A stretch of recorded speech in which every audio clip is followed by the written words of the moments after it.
علی بھائی، آج کا آخری سوال ہے کہ آپ کے مشورے پر میں نے ڈاکٹر اسرار رحمۃ اللہ علیہ کی تفسیر بیان القرآن دیکھنا شروع کر دی ہے، لیکن ایک مقام پر آ کر مجھے بہت ہی مایوسی ہوئی کہ جب ڈاکٹر اسرار رحمت نے حضرت عیسیٰ علیہ السلام کے لیے دجال اور باسٹرڈ کے الفاظ یہودیوں کے ریفرنس سے استعمال کیے، کیا گستاخانہ الفاظ کو دہرائے بغیر قرآن کی تفسیر نہیں کی جا سکتی؟ پلیز رہنمائی فرما دیں۔ والعیاذ باللہ تعالی۔ دیکھیں، یہ آپ مشورہ تو ضرور دے سکتے ہیں، لیکن بعض اوقات آڈینس تک بات پہنچانے کے لیے نقل کفر نباشت یہ کرنا پڑتا ہے۔ اس میں مقصد نعوذ باللہ توہین نہیں ہوتا، بلکہ اس کو تو ٹاپک کو ڈسکس بھی نہیں کرنا چاہیے کہ وہ جو بندہ قرآن کی تفسیر بیان کر رہا ہے تو وہ معاذ اللہ کسی کی توہین کے لیے بیان کر رہا ہے۔ ناٹ ایٹ آل، ایسا نہیں ہے۔ ڈاکٹر اسرار صاحب چونکہ آپ کو پتہ ہے ایکسٹروورٹ تھے، یہ انہوں نے کئی ایک جگہ پہ نا استعمال کیا ہے، یہ مجھے پتہ ہے۔ انہوں نے کبھی وہ آؤٹ آف ویڈ لاک لفظ یوز کیا کہ یہودی کہتے تھے حضرت عیسیٰ علیہ السلام آؤٹ آف ویڈ لاک پیدا ہوئے ہیں، بلکہ ایک دفعہ تو انہوں نے ولد الحرام یہ الفاظ بھی استعمال کیے۔ جب وہ یہودیوں کی طرف اسے منسوب کر رہے ہیں نا، تو یہودی تو کہتے تھے یہ، اس پہ ڈاکٹر اسرار صاحب پہ غصہ کھانے کی ضرورت نہیں ہے۔ قرآن میں بھی آیا نا کہ مریم سلام اللہ علیہا کے اوپر بہتان عظیم لگایا، ٹھیک ہے، یہودیوں نے، ٹھیک ہے۔ تو چونکہ یہ ایک چیز ہے، قرآن کی تفسیر کے دوران جب اس طریقے سے چیزیں آتی ہیں تو ان کو اس طریقے سے بیان کرنا پڑتا ہے۔ ادروائز قرآن میں واقعی پھر کئی ایک آیات ایسی آئیں گی جو آپ آیات کا ترجمہ بھی بیان نہیں کر سکتے اگر ان کی ڈاکٹرن مان لی جائے۔ مثلا قرآن حکیم میں سورہ بنی اسرائیل میں آیا کہ اے نبی قریب تھا کہ یہ آپ کو راہ حق سے ہٹا دیتے اور آپ بھی ان کی طرف کچھ نہ کچھ جھک ہی جاتے اگر ہم آپ کا دل نہ تھام لیتے، اور اگر ایسا ہو جاتا کہ آپ ان کی طرف جھک جاتے تو ہم آپ کو دنیا کی زندگی میں بھی دگنا عذاب دیتے اور آخرت میں بھی دگنا عذاب دیتے، اور آپ کو اللہ کے عذاب سے بچانے والا کوئی نہ ہوتا۔ یہ تو قرآن کی آیت ہے بنی اسرائیل کے۔ اب کوئی شخص کہے گا کہ اس آیت کا ترجمہ کرنا یا تفسیر کرنا یا اس کو بیان کرنا حرام ہے، تو اس کا کیا مطلب ہوگا؟ یہ کہہ رہا ہے کہ قرآن جو اللہ نے نازل کیا ہے اس قرآن کو پڑھنا حرام ہے نا۔ یہ کہیں گے نہیں ترجمہ نہ کریں، چلو ترجمہ نہیں کرے پھکی لے لو، پھر عربی کے کرن گے؟ ساڑھے کل اللہ فضل اللہ ہر طرح دعائی موجود ہے تھوڑے سے۔ عربی جو قرآن سن کے روتا ہے جب ان آیات کے اوپر پہنچے گا تو وہ امام کعبہ جو ہے انگریزی میں تلاوت کرے گا ان آیات کی، کیونکہ عربیوں کو انگریزی نہیں آتی ہوتی زیادہ تر، یا پشتوں میں کرے گا۔ یہ نان سینس بات ہے، یہ آج کے دور کے پرابلم ہے۔ شکر ہے جی عربی کے اندر گاف نہیں ہے، گستاخی کا گاف ہے ہی نہیں عربی کے اندر۔ یہ انڈیا پاکستان کے مسئلے ہیں، کسی بھی چیز کو نہ گھسیٹ کے گستاخی کی کیٹیگری میں فال کر دیں۔ قرآن میں کئی آیات ہیں، یہ آیت میں نے پڑھی سورہ الانعام میں آتا ہے کہ کافر آپ سے معجزہ مانگتے ہیں تو اے نبی ہو سکے تو تم زمین میں کوئی سرنگ تلاش کر لو یا آسمان میں سیڑھی لگا لو اور ان کو لا کے معجزہ دکھا دو، ہم تو معجزہ نہیں دکھائیں گے۔ اور اس کے آگے الفاظ استعمال ہوئے ہیں کہ اے نبی صلی اللہ علیہ وآلہ وسلم، ڈاکٹر اسرار نے وہاں آ کے ترجمہ کیا آپ جذباتی نہ ہوں، حالانکہ وہاں پہ الفاظ ہیں جاہلین۔ بھائی اللہ اپنے بندے کو کہہ سکتا ہے نا، اور پھر جب اللہ کے ریفرنس سے کوئی بیان کرے۔ خیر کئی لوگوں نے اس کا ترجمہ ہی چینج کر دیا، اے سننے والے۔ وہ یار وہ کلیئر کٹ ہے، نبی علیہ السلام سے گفتگو ہو رہی ہے۔ یہ بھی ایک نیا طریقہ واردات ہے، یہ کنز الایمان کے اندر ہوا ہے، اے سننے والے۔ وہی سننے والے وہ ہمیں کہہ رہے ہوتے ہیں، وہ تو نبی علیہ السلام کو مخاطب کیا جا رہا ہے۔ ہاں بعض اوقات واقعی نبی علیہ السلام کو خطاب کر کے امت کو خطاب کیا جاتا ہے، وہ پتہ چل جاتا ہے قرآن کے مزاج سے کہاں یہ بات ہے۔ لیکن جہاں ڈائریکٹ ہے، جس طرح کہ سورہ الحاقہ کے اینڈ پہ ہے کہ اگر یہ نبی اپنی طرف سے کوئی بات منسوب کر دیں تو ہم ان کا دایاں ہاتھ پکڑ کے ان کی رگیں جہاں کاٹ دیں، اور تم میں سے کوئی ایک بھی نہیں ہے جو ان کو بچا سکے۔ اب یہ سننے والے کو تو نہیں کہا جائے گا، سننے والے پہ قرآن نازل ہوا ہے، یا سننے والے نے اپنی طرف سے کوئی قرآن اس پہ وہی ہوا ہے نعوذ باللہ اس میں تبدیلی کر کے بیان کرنا ہے۔ تو قرآن حکیم میں جو اس طرح کی آیات ہیں ان کو بیان کرنے کو گستاخی نہیں سمجھنا چاہیے، اور اس کی تفسیر میں بعض اوقات وہ الفاظ استعمال کرنے پڑتے ہیں اس لیے کہ وہ کافر وہ الفاظ استعمال کر رہے ہوتے تھے۔ اس کو گستاخی کہنا، سر یہ تو وہ لوگ ہیں، یہ تو کہتے ہیں کہ اگر آپ کہیں گے نا نبی علیہ السلام مر چکے ہیں یا ایون فوت کا لفظ بھی وہ کہتے ہیں نہیں، آپ کہیں وصال فرما گئے، پردہ فرما گئے۔ ہم کہتے ہیں قرآن میں لکھا ہے انک میت و انہم میتون، سورہ الزمر آیت نمبر 30، اے نبی تمہیں بھی مرنا ہے، تمہارے مخالفین کو بھی مرنا ہے۔ وہ کہتے ہیں وہ تو اللہ کہہ رہا ہے، آپ نہیں کہہ سکتے۔ ہم کہتے ہیں قرآن میں لکھا ہے وما محمد الا رسول قد خلت من قبلہ الرسل افئن مات او قتل، نبی صلی اللہ علیہ وآلہ وسلم تو نہیں مگر ایک رسول، ان سے پہلے بھی رسول گزرے ہیں، اگر یہ مر جائیں یا قتل ہو جائیں۔ وہ کہتے ہیں نہیں، اس کا ترجمہ آپ کریں اگر یہ پردہ فرما دیں یا شہید ہو جائیں۔ ہم کہتے ہیں یہ شہید اور وصال دونوں عربی کے الفاظ ہیں، اللہ نے تو نہیں استعمال کیے۔ وہ کہتے ہیں جی اللہ تو استعمال کر سکتا ہے، آپ نہیں کر سکتے۔ ہم کٹ دا سٹوری شارٹ، ہم کیوں نہیں کر سکتے؟ وہ کہتے ہیں اللہ اور بندہ ہے، رسول اللہ سے اوپر کوئی نہیں ہے۔ تو ہم پوچھتے ہیں کیا کوئی صحابی رسول اللہ سے اوپر ہے، کوئی اہل بیت، کوئی امت؟ ہی کہتے ہیں نہیں۔ تو ہم کہتے ہیں حضرت ابوبکر کا پہلا خطبہ اٹھائیں صحیح بخاری میں، جس کے اوپر میرا پورا کلپ ریکارڈ ہوا ہے، 295C گستاخ علماء کا ہتھیار۔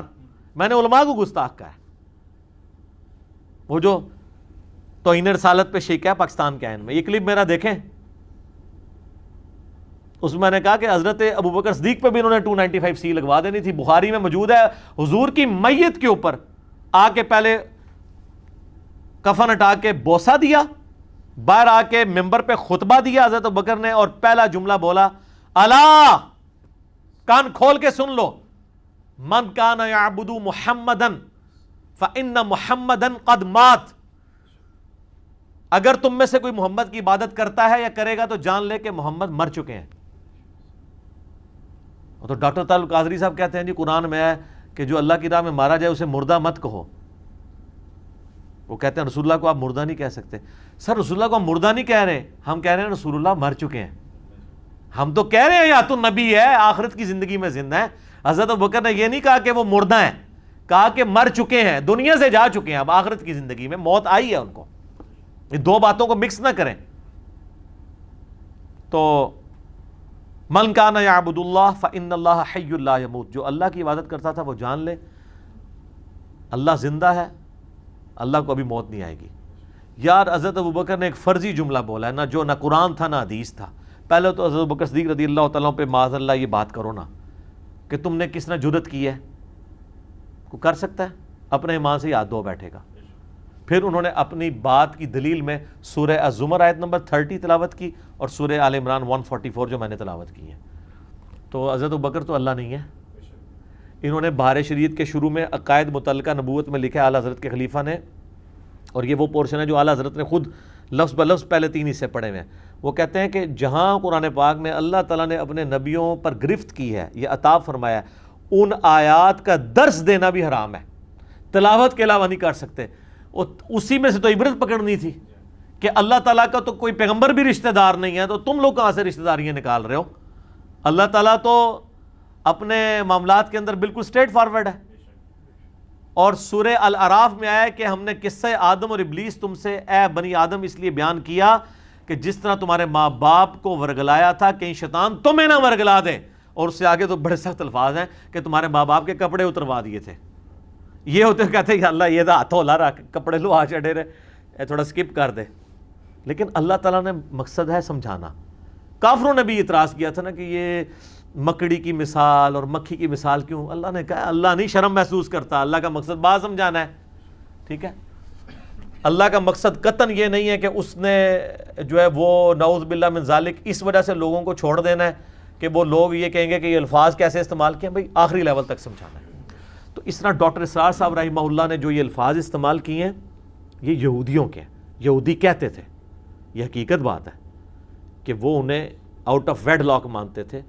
وہ مسیحا کے انتظار میں ہیں جو خود عیسیٰ ابن مریم تھے، وہ آ کے جا چکے، قرب قیامت میں آئیں گے، اب دجال آئے گا، اس کو وہ اسی لیے اسے مسیح دجال کہا جاتا ہے۔ وہ جھوٹے والا مسیح ہے اور یہ ہے عیسیٰ مسیح ہیں، سچے والے کرائسٹ، وہ اینٹی کرائسٹ ہے، جعلی کرائسٹ ہے، وہ اس کو وہ مسیحا اپنا مان لیں گے، اور مسلمان عیسیٰ ابن مریم کو مانیں گے جب وہ قرب قیامت میں اتریں گے۔ تو ڈاکٹر اسرار صاحب کا قطعاً مقصد حضرت عیسیٰ کی توہین کرنا نہیں تھا، بیان القرآن میں کئی جگہ وہ بلکہ خود بول کے کہتے ہیں، ڈاکٹر اسرار صاحب جب قرآن میں سخت آیات آتی ہیں اس کو سخت لہجے میں بولتے ہیں اور کہتے ہیں میں نے کوشش کی ہے کہ اللہ نے جس طرح سمجھایا نا میں آپ کو کوشش کروں. سر وہ عربی جو جانتا ہے اسے پتہ ہے وہ ویسے ہی اللہ نے نازل کی ہے. ٹھیک ہے، ایون یہ جو قرآن میں سورہ الفرقان میں آیت آئی نا، یہ کیسا نبی ہے جو بازاروں میں چلتا ہے، تو ڈاکٹر اسرار صاحب نے اسے پریزنٹ کیا، کیسا نبی ہے یہ بازاروں میں چلتا ہے، کھاتا پیتا ہے، اس کی بیوی ہے. تو اس میں انہوں نے کہا کہ بھئی کافر یہ نہیں کہتے ہوں گے یہ کیسے محترم نبی ہیں کہ بازار میں چہل قدمی فرماتے ہیں اور انہوں نے ازواج رکھی ہوئی ہیں. ان کا وہ کافر اسی طرح ہی کہتے ہوں گے. ٹھیک ہے، تو جب کافروں کی کوئی نقل اتار رہا ہے وہ اس لیے نہیں اتار رہا کہ رسول اللہ کی توہین کرے، وہ اس لیے اتار رہا ہے کہ ان کافروں کے کفر کو واضح کرے. اس کو کوئی توہین نہیں شمار کر سکتا. سر انہوں نے تو کچھ چھوڑا نہیں، قرآن میں آتا ہے وہ کہتے تھے یہ جادوگر ہے، نعوذ باللہ. یہ اگلے لوگوں کی کہانیاں پڑھتا ہے، سورہ الفرقان، سورہ بنی اسرائیل، سورہ انبیاء پڑھ کے دیکھیں، اس پہ جادو ہوا ہے، یہ مجنون ہے، نعوذ باللہ. اس کو پریشان خواب آتے ہیں جو یہ بیان کرتا ہے. اس نے ایک اجمی غلام رکھا ہے جو اسے صبح شام پڑھاتا ہے اور یہ آ کے ہمارے سامنے یہ رکھتا ہے. ٹھیک ہے سر، شاعر ہے، نعوذ باللہ دیوانہ ہے. ٹھیک ہے، اور اس سے بھی بڑھ کے رسول اللہ کی بیوی پہ تہمت لگا دی انہوں نے، سیدہ عائشہ کے اوپر، سورہ نور میں ان کی برات میں.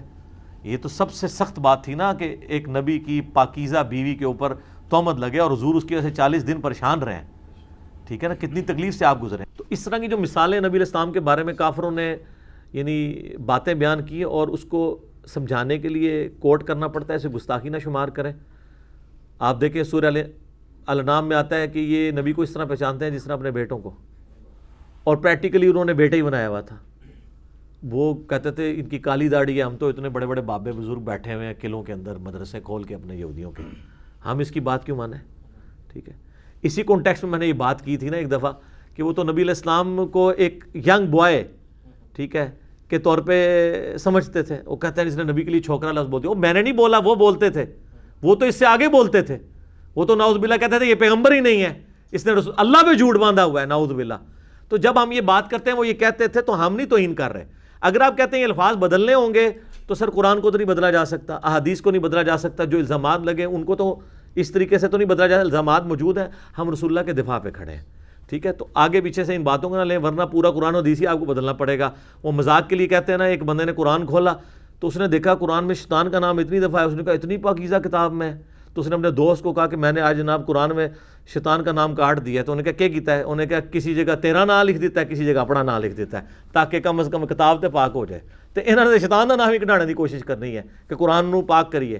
تو قرآن میں شیطان کا نام اس لیے نہیں ہے کہ اس کی تعریف بیان ہوئی ہے، بلکہ اس لیے ہے کہ اس کی چالوں سے بچا جائے. تو اس لیے ڈاکٹر اسرار صاحب پہ اس طرح کی تہمت نہ لگائیں. باقی میرے والے سے جو تہمتیں لگاتے ہیں تو میں نے حال ہی میں ایک کلپ ریکارڈ کروا دی ہے FIR سے متعلق، اور میرے اوپر جو الزامات ہیں آؤٹ آف کانٹیکسٹ میری ویڈیوز کے اوپر. اللہ تعالیٰ سے دعا ہے جو حق بات میں نے کہی اللہ تعالیٰ ہمارے دلوں میں راسخ فرمائے.